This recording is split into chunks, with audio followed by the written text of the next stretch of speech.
Olá, eu sou a Leca Rocha, atriz, e interpreto o seu caso virtual de relacionamento bizarro aqui. E se eu contar para vocês que membros da máfia italiana não só visitam como vivem o Brasil e se conectam muitas vezes para mulheres. Eu fui uma delas. Eu estava em um dos coquetéis, eventos mais chiques de São Paulo. E esse italiano, ele ficava só me acompanhando com o olhar. Ele nunca chegava e eu ficava em dúvida do que ele realmente queria. Porque para mim, homem que quer já chega logo falando. Ele só teve esse impulso de vir até mim no fim da festa, como eu tava com as minhas amigas, ele teve a oportunidade de fazer isso pela festa inteira e ficou de gracinha. Eu meio que quis dar uma esfriada e só passei o meu número de telefone para ele. Nem eu sabia o quanto que eu tava tão interessada nesse homem, porque como ele não me mandou mensagem no dia anterior e depois de uma semana, eu fiquei com aquilo na cabeça e talvez por eu ter sido rejeitada, aumentou a energia dentro de mim de que eu queria aquele homem para mim. Graças a Deus, depois de 2 semanas e meia, ele me mandou mensagem retornando. Como eu não tinha pegado o número dele, então eu tive que esperar esse tempo todo. Outra coisa muito estranha que eu não percebi na época, mas agora eu já sei que era um sinal, de que ele só me mandou mensagem quando ele já tinha chegado na Itália. O que não fazia sentido, sendo que ele tinha ficado 2 semanas aqui no Brasil. E se ele queria me conhecer, por que não? Por que ele não mandou mensagem antes? Eu fiquei tão feliz com a mensagem e com os vídeos da Itália e fotos que ele me mandava, que eu nem conectei tudo isso. Primeiro mostrando o mar, eu achei que ele morava numa região de praia, depois eu entendi que era tipo como se fosse uma ilha, e que era ele que cuidava do único banco dessa região. Então ele era um homem super ocupado. No início, as conversas eram sempre muito sérias, na maioria das vezes sobre arte. Ele gostava de conversar sobre museus, músicas, pinturas, exposições. Era muito difícil dele fazer uma chamada de vídeo, e quando ele fazia era coisa menos de 1 minuto para oi e tchau mesmo, e eu percebia que ele não se sentia muito confortável com isso no início. Depois ele foi tomando gosto pela coisa, mas mesmo assim ele não era de mostrar muito o rosto. Ele fazia chamadas quando ele ia cozinhar. Ele adorava cozinhar. Então sempre que ele ia fazer uma pasta, alguma comida italiana, ele colocava o celular lá na pia e ficava só as mãos e os ingredientes e ele me falando o que ia e o que deixava de ir. Ele tinha essa coisa de não querer muito mostrar o rosto. Ele dizia que era porque ele era muito tímido, discreto, não tinha necessidade. Outro sinal que eu também devia ter ficado alerta. Depois de muitos va bene, amore mio, tchau, ele resolveu colocar calabresa na mesa no meio dessas receitas. Apaixonada que eu estava, juro pra vocês que eu ficava muito concentrada na receita, mostrando que eu queria saber como era feito, mas na verdade só queria ouvir a voz dele, ter o contato dele e escutar esse homem falar logo que queria me ver, que queria ficar junto comigo. Depois de umas e outras receitas, ele resolveu assim, né? Um belo dia tava lá, abrindo a massa do macarrão, e de repente ele, pá, tacou o rolo do macarrão pra eu ver. Não o de madeira, o outro, dele, né? E aí a gente teve umas conversas mais quentes, sem o rosto, mas só com o rolo de macarrão dele, abrindo a massa, né? Só depois eu fui entender que esse rolo de macarrão não era o dele, era de outra pessoa. Como ele fazia isso, eu não sei, porque eu juro pra vocês, eu não piscava a ponto dele trocar por um outro homem e eu não entender que ele tinha trocado. Só fui entender que esse rolo de macarrão de massa italiana era de outro italiano quando eu conheci ele ao vivo, depois da gente ter relação, que aí eu vi que a textura, a grossura, o tamanho era totalmente diferente daquilo que aparecia pra mim na câmera. Afinal, Vocês vão entender o poder dele mais pra frente, ele jamais se arriscaria colocando o rolo do macarrão dele no vídeo pra eu ver. Mas isso fica mais pra frente pra vocês entenderem. Depois de muita massa e pau na mesa, ele aderiu a um outro movimento também de se ter o tcheco-tcheco online. E eu já tava saturada. Sabe quando você não tá fazendo? Porque assim, você não... Gente, é online, é distante. Eu não tava sentindo nada, na verdade. O que eu queria mesmo era conquistar esse homem pra esse homem vir até mim. Porque também eu ir pra Itália não tinha condições financeiras que me segurassem pra fazer um negócio desse. Aí ele inventou um tal de áudio. Chamada de áudio. Aí queria fazer as coisas pelo áudio. Ele falava... Ah, porque agora eu tô enfiando um rolo na sua rosca, entendeu? E aí você tá feliz e tá pulando saltitante, molhada como se estivesse na cachoeira. Aí você tá sentindo? Aí eu tinha que, ai meu amor, eu tô sentindo. Ficava essa troca. E ali ele queria descrever todo o ato da chanchada. E eu ainda tinha que sentir, não me entra na cabeça agora. Na época eu fazia sem refletir. Como que esse homem achava que eu realmente estava sentindo alguma coisa? Só de escutar ele falar que estava fazendo comigo, sendo que a gente nunca tinha feito nada e mesmo que a gente fizesse alguma coisa. Imagina, hoje não faz sentido, eu tenho muita vergonha dessa parte. A Leca escutou alguns áudios e vocês não têm noção do quanto isso é zoado. Vai, mostra a churana pra mim. Ma que bella, faça essa passarinha cantar para mim, amore mio. Va bene, tutto buona gente, oh mio amore, esquenta essa passarinha para mim. Meu italiano é péssimo, mas desse tipo. As coisas que eu tinha que escutar. Era daí pra mais os áudios, tá? Depois do love por áudio, eis que ele decidiu que então a gente tinha que ficar juntos. Organizou a viagem para vir pro Brasil. Veio me ver, chegou aqui, gente, ele fazia compra de tudo que eu precisava. Era mercado, era roupa, era mala, brinco, o que eu precisasse. Me lotou de coisa, alugou um lugar maravilhoso, vivemos momentos inesquecíveis. E depois disso já se tinha combinado dele ir conhecer os meus pais para que a gente pudesse começar um relacionamento mesmo, de eu ir lá para Itália, e noivar, e casar e tudo. Ele não me abria muito essa questão do banco que ele fazia, só sei que uns 2 dias antes dele ir conhecer os meus pais, ele teve que voltar para a Itália porque apareceu um imprevisto. E só ele conseguia resolver. Ele tentou resolver pelo celular do meu lado, eu acompanhei ele falando com os caras, mandando mensagem, mas não funcionou, ele teve que voltar e ficou para conhecer os meus pais em uma outra oportunidade. Nesse momento, gente, eu já estava perdidamente apaixonada. Porque, assim, ele foi mais do que gentleman quando ele veio no Brasil, entendeu? Então, eu já me vi acordando e cantando Com te partirò. Eu já tava assim.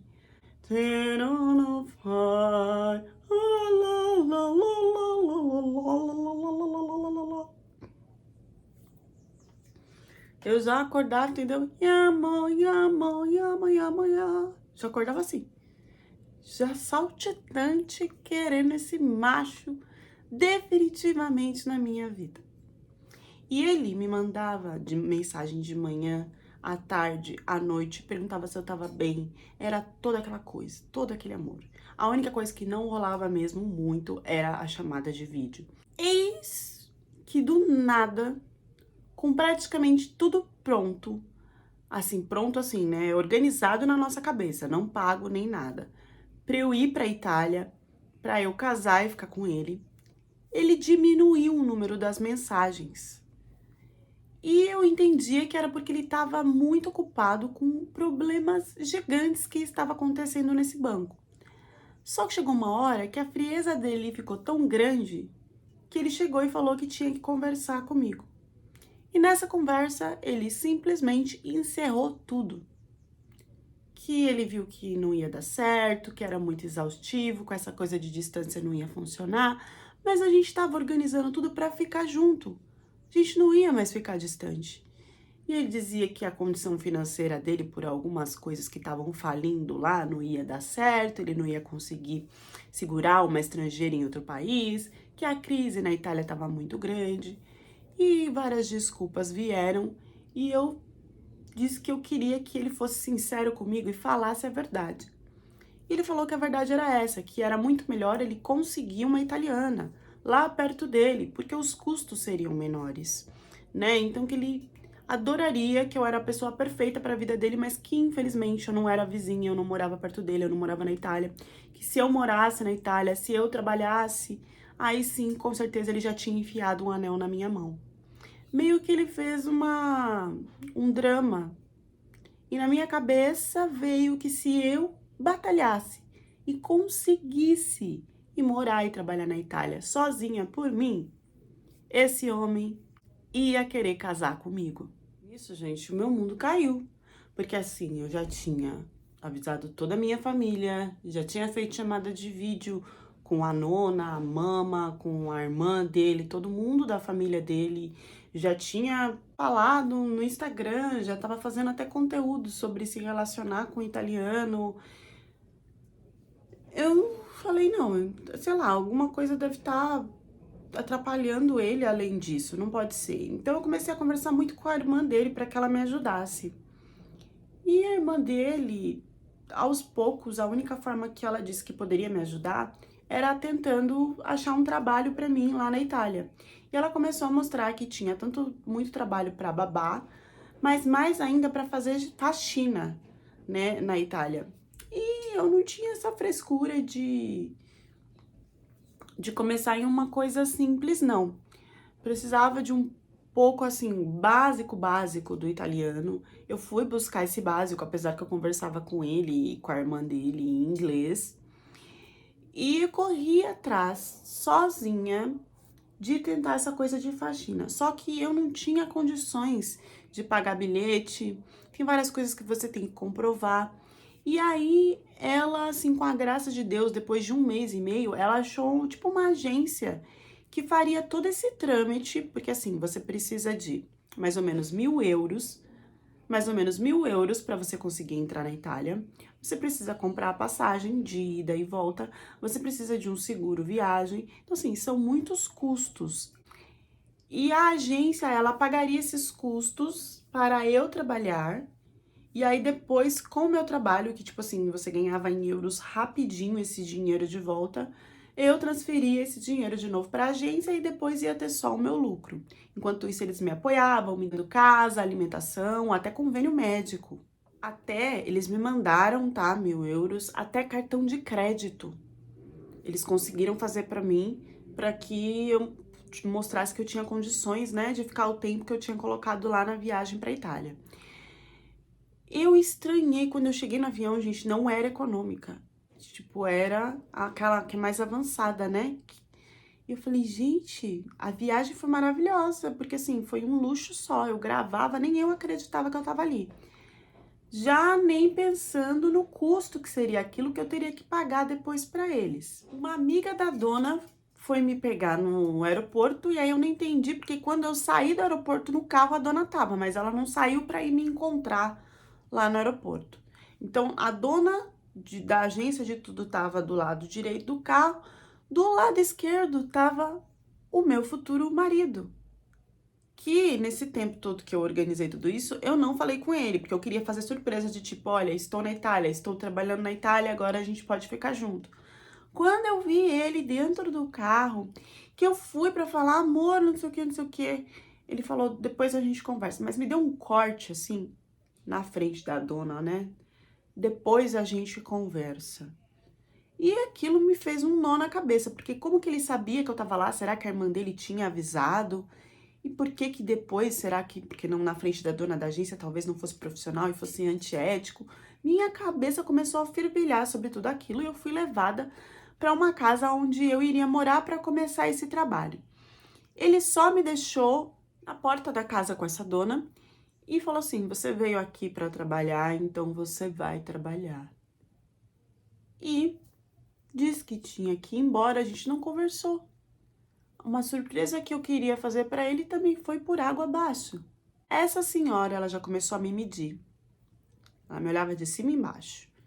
E avaliava cabelo, falava do cabelo que estava ressecado, da pele que tinha que tratar, e só avaliando assim parte física. E eu não entendendo nada se eu tinha ido lá para faxinar, que eu não descansei da viagem. Ela queria que eu já limpasse a casa para ela ver naquele momento. Então fui eu começar a limpar a casa que eu iria ficar. Tinha mais mulheres nessa casa que para mim eram faxineiras, apesar que tinham um olhar, um jeito estranho. E no que eu limpava, ela meio que ia excluindo todas as minhas coisas, tipo, olha, aqui você não pode encostar, esse é copo, esse é o seu copo, você não pode beber em outro copo, e depois de beber você tem que desinfetar. Me dava um negócio para desinfetar. O banheiro, quando você for usar, você tem que desinfetar. Qualquer talher que você for pegar, você tem que desinfetar. Você não vai pegar as coisas direto ali da comida do fogão, vai ter separado. E quando eu via que, tipo, separado seriam os restos da comida que as pessoas comeriam primeiro que eu. É como se eu fosse excluída de tudo, como se ninguém pudesse encostar em mim, sabe? Como se eu não pudesse ter contato com nada do que as pessoas tinham ali. E isso era para tudo. Sentou, fez uma conta que, assim, o que ela falou que eu tava devendo, naquela conta ali tinha triplicado o valor. Disse que com faxina eu não pagaria isso e que se eu não sabia, eu estava lá também para servir homens e conseguir esse valor para ela. Ali, meu olho esbugalhou. Eu falei que eu não queria fazer, que não era isso combinado, que eu queria falar com a irmã do meu futuro marido e não sei o que. Ela falou: olha, vamos lá, querido, isso aqui é um grupo. Se foi ela que te convidou, é porque ela tá nisso aqui também. Você não tem a grana para pagar o que a gente fez por você até agora, existe duas opções: ou você vai presa ou você perde a vida pelo meu grupo, que eu tenho aqui. Ou se a gente não tirar a sua vida, a gente tira a vida de alguém da sua família. O que você prefere? Ali, eu já tava dependendo da alimentação que eles dessem, então ia ser mais dinheiro. Eles compravam coisas sem me pedir. Tipo, olha, isso aqui é o produto que você tem que passar nos copos e higienizar e tudo toda vez que você usar. E comprava roupa e maquiagem e perfume. Veio com uma colocação tipo assim: ah, você é brasileira, né? A gente tá vendo pelo cheiro. Como se eu fedesse. Então, você aqui não pode viver como vocês vivem no Brasil, né? Como deu uma ideia de que que a gente vivia sem roupa e sempre com um cheiro muito forte e que não se tinha nenhum tipo de higiene e que lá os homens precisavam me encontrar arrumada e perfumada, assim como eles estavam acostumados com as italianas. Era como se eu tivesse uma aula de tomar banho e de ficar cheirosa, porque eu não sabia como que era isso na cabeça deles. Nisso já não tinha mais celular, não tinha passaporte, não tinha nada, e eles estavam me mostrando as ruas porque os trabalhos eram nas ruas. Não era por internet, por foto, até tinha foto e tal, mas de acordo com eles, o homem italiano, eles querem ver se é verdade. Então eles precisam tocar, ver realmente. Por isso que era se feito na rua, e aí eu levaria o homem para casa e lá tudo aconteceria e depois eu teria que limpar tudo. E sempre com o cuidado de não encostar e não usar nada de nenhuma outra pessoa. Eu tava desesperada, eu jamais aceitaria fazer isso na minha vida, não tinha para onde eu fugir, eu não sabia o que fazer. A minha primeira noite foi horrível e de um dia para o outro as coisas pioravam, porque qualquer coisa que eu fazia era cobrado. Eles arrumavam coisas, entendeu? Dívidas apareciam, por exemplo. Do nada chegava em mim e, ah, você tá com bafo, você sabe que não pode estar com bafo. No Brasil é assim, mas aqui não, então tantos euros por isso. Porque você sabe que o cliente tem que te pegar cheirando bem em todos os lugares. Eu desesperada, em uma das primeiras vezes, nem sabia direito como agir com o cliente, me sentindo horrível. E pra mim tava tudo certo que ele tinha pagado e do nada eles apareciam e tipo, Como assim o cliente só pagou isso? Não foi isso que eu falei. Eu falei um número maior, você tá me dando prejuízo, porque assim eu não consigo ter lucro. Então, se eu não tô tendo lucro, eu vou cobrar de você. Aí me cobrava o lucro do que eles tinham cobrado a mais para o cliente, mas que o cliente não tinha pagado para que eu pagasse.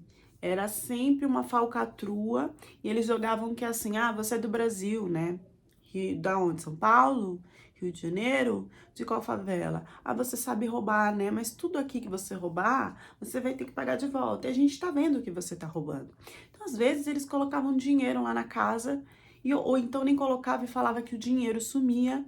E dentro da casa, mesmo tendo outras pessoas, sempre era eu que tinha pegado, sempre existia alguma prova de que era eu que tinha feito, e assim eu ia devendo cada vez mais. O pior foi quando os clientes, eles começavam a arranjar uma desculpa absurda, e a maioria deles italianos, de que eu tinha cara de homem. Esse foi um dos piores clientes. Ele olhou pra mim e falou que eu não era menina, que eu tinha cara de homem, que com certeza eu era operada e que ele não ia me aceitar desse jeito. E que se ele me devolvesse, gente, eu ia passar por situações horríveis e ainda ia adquirir uma dívida muito grande que eu não ia conseguir pagar. Então, meio que eu fazia tudo para os clientes para que eles não me devolvessem. E esse cliente, ele falou: olha, eu só não te devolvo, então, se eu puder fazer tudo lá por trás, porque você não é menina, eu não vou colocar nada aí na frente que eu sei que é feito, que é operado, que não é real. Eu não tô pagando por isso, eu quero algo real e eu sei que atrás seu é real. Então, muitos começaram a vir com essa ideia de que eu tinha que fazer. E óbvio, porque eles tinham essa tara, porque eles queriam. E vocês sabem que tem muito italiano que tem aquilo daquele tamanho que, né? Vocês já sabem como é que é. E sabe que é um povo que tem um fogo que nunca para, né? E aí eles vinham com essa desculpa nojenta, absurda, de duvidar se eu era mulher. Então, assim, lá tinham muitos travestis, trans, né? Tinham muitos, eles faziam muito sucesso, porque realmente existe lá um acúmulo de homens, de italianos e estrangeiros também que gostam desse lado aí da coisa. A pior armação que eles fizeram, que era pra me prender mesmo, sei lá por quanto tempo naquele lugar, foi com um cliente. Era um cliente que não era italiano, ele era estrangeiro. Ele tinha toda uma coisa que eu já vi que era narcisista, queria envolver a gente em situações. E esse cliente, ele colocou um montante de dinheiro que durante o programa esse montante desapareceu. E aí foi feita uma reunião para saber o que tinha acontecido. E só se era jogado na minha cara que eu era brasileira, que eu sabia roubar, que com certeza eu já tinha sido presa no Brasil, que todo mundo no Brasil faz isso naturalmente, que eu era uma macaca. Começaram a vir palavras deploráveis. Ele começou a dizer que eu fedia em todos os sentidos, lá embaixo, em todos os lugares, e que mesmo assim ele aguentou porque estava barato, mas que aquele dinheiro era para um outro trabalho e investimento dele e que eu tinha pegado com certeza. Ali, gente, meu mundo acabou. Eu fui tendo um estresse muito grande porque eu não tinha como me defender e eu era muito humilhada. Aí dava para ver que era xenofóbico e racista o tempo inteiro. E que mesmo esses clientes sendo racistas, eles queriam me usar como uma forma de exploração. Era muito que, tipo, o senhor feudal e a escrava, sabe? Era totalmente colonizador. As minhas vivências foram totalmente de colonizador, né? Colonizador europeu, com certeza. Nessa hora eu já tava com medo até de responder cliente, porque eu já não sabia mais o que ia acontecer dentro do quarto, porque parecia que as armações eram todas pra mim, pra eu me ferrar, pra eu ficar cada vez pior, mas sem dinheiro. Eu tinha que comer, eu precisava do que eles compravam, né? Eu tinha que ter higiene, eu precisava do que eles me davam, mas o dinheiro que eu ganhava não batia, não abonava todas aquelas situações. Então eu ficava com medo do cliente. Eu já não sabia mais se eu respondia, se eu não respondia. Até que chegou um cliente italiano que acabou assim. Acabou comigo. Quanto mais ele falava, mais medo eu ficava, até porque ele se dizia expert em brasileiras. Então, de acordo com ele, ele tinha viajado muitas vezes para o Brasil e as brasileiras eram as mulheres que mais aguentavam o tranco. Ele era grosso, ogro e repetia se eu estava pronta para botar para quebrar. Esse cliente quis colocar brinquedos, quis colocar objetos na parte de trás e ocorreu e rasgou, né, alguma coisa ali, entrou sangue para a parte do meu corpo que trouxe uma hemorragia, da qual eu fui parar no hospital porque não era para fora, era interna. E aí eu fiquei desesperada, porque eu falei, eles não cuidam de mim, eles me chamam de macaca, eles só querem o meu dinheiro. Imagina o quanto que eles vão cobrar por esse tratamento. E se eles vão me ajudar ou vão me largar lá no hospital?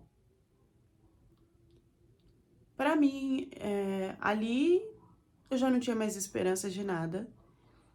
E o que aconteceu foi que, por incrível que pareça, o meu futuro marido, do qual eu já nem lembrava mais, porque eu tava numa situação que eu simplesmente zerei da minha cabeça que foi ele que me levou até lá, que ele podia ter alguma coisa com isso. E foi ele que apareceu no hospital. Foi ele que começou a cuidar de mim. Foi ele que deu os medicamentos, tudo. E conforme eu ia melhorando, até me levar pra casa, né? Depois eu acho que eu fiquei umas 2 semanas ou até mais no hospital. E foi ele que me levou pra casa, e aí não me levou pra aquela casa onde eu vivia com outras meninas. Me levou pra uma casa que eu acho que ele que tinha alugado. E tratava, cuidava ali de mim mesmo. Reconhecendo ele, eu entrei em prantos e comecei a chorar e perguntar por quê. Por que que ele tinha feito aquilo comigo? E ele também, em prantos, começou a chorar e me pedir desculpa. Me explicou que ele fazia parte de uma das máfias lá da Itália e que, infelizmente, ele tinha que seguir aquilo que lhe pediam. E que, apesar de ter se apaixonado por mim, ele tinha que casar com uma outra menina, que já estava premeditada por questão de negócios, por questão de grupos, de gangues, de famílias que tinham que se unir. E, infelizmente, eu caí no conto da irmã dele, que era uma menina que ele me apresentou uma vez só, que ele não tinha tanto conexão e que ela trabalhava com tráfico de mulheres. Então, mesmo ela sabendo que eu seria descartada por ele não poder casar comigo e tal, ela ainda quis me usar dessa forma. E ele não perdoava ela por isso, tanto que ele foi me buscar no aeroporto para ter certeza de que era eu. Tentou me tirar várias vezes da situação, mesmo sem eu saber, mas não conseguiu. E por não ter dado certo, tanto o acordo com essa família, com essa menina e a junção deles como família, agora ele tinha vindo. Não só pedir perdão, mas para recuperar tudo aquilo que ele tinha feito comigo. E que o mínimo que ele poderia fazer era cuidar de mim naquela situação. Eu silenciei e ele cuidou de mim por todo o tempo necessário. Não existia mais dívida com o grupo, não existia mais nada. E em uma surpresa, porque eu já tava esperando, sei lá, que ele fosse me cobrar alguma coisa depois, que ele fosse me jogar pra fazer outra coisa, ainda mais quando ele falou que era dessa máfia. Ele me pediu em casamento. Já deu like no vídeo? Já clicou no hypar? Olha, não tá aparecendo nos últimos vídeos que vocês estão fazendo isso não, hein? Eu tô contando com a ajuda de vocês pra subir esse canal aqui. Depois de tudo que eu passei, e que eu sabia que querendo ou não foi por causa dele, eu não sei como é que eu aceitei esse pedido. Mas ainda existia amor entre eu e ele. E eu casei com ele. Casando com ele, eu tive que entender o que era ser uma esposa de um cara que estava dentro desse tipo de grupo na Itália.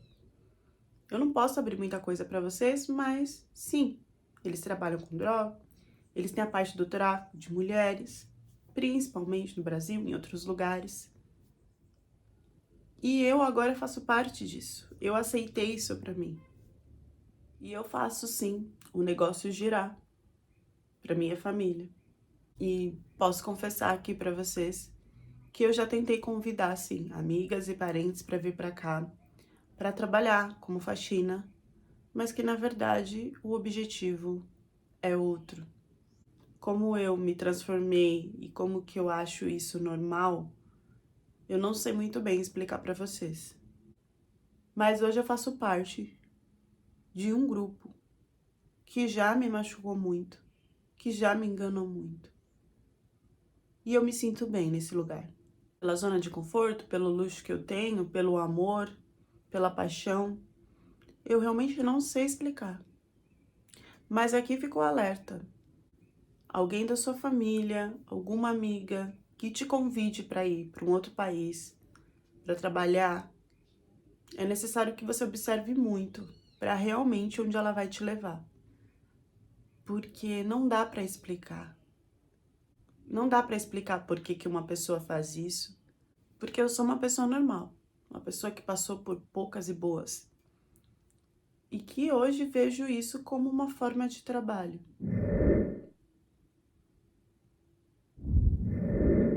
Vamos lá, gente. Primeiro, eu não tive contato com essa mulher aqui. Não foi ela que me contou, ok? Eu acho que jamais alguém se abriria, ainda mais numa situação de máfia, não sei como é que funciona essas coisas na Itália, é super perigoso de ficar falando, enfim. Isso foi contado por uma conhecida minha que tem alguém da família que tá lá, que passou por isso e que chegou a fazer convites para pessoas da família dela para ir trabalhar lá na Itália. Só que descobriram que não era para trabalhar dessa forma, né? Não era para trabalhar, que era para passar por tudo isso aí que ela passou. Então a pessoa passou por tudo isso e agora convida meninas e pessoas conhecidas, tá? A gente tá falando aqui de gente, convida gente da família, gente. Imagina. Não sei explicar o que é a mente dessa pessoa, não sei, tá? Eu trouxe o relato porque é um grande de um alerta e de reflexão, independente de que país for. Já pensou você tá indo para encontrar uma amiga sua, para trabalhar com uma amiga sua ou com uma parente? No caso dela, que eu achei chocante, eu falei, eu preciso colocar isso no canal, ela convida parentes. Não deu ruim porque nenhuma aceitou até hoje. Digitarem no Google.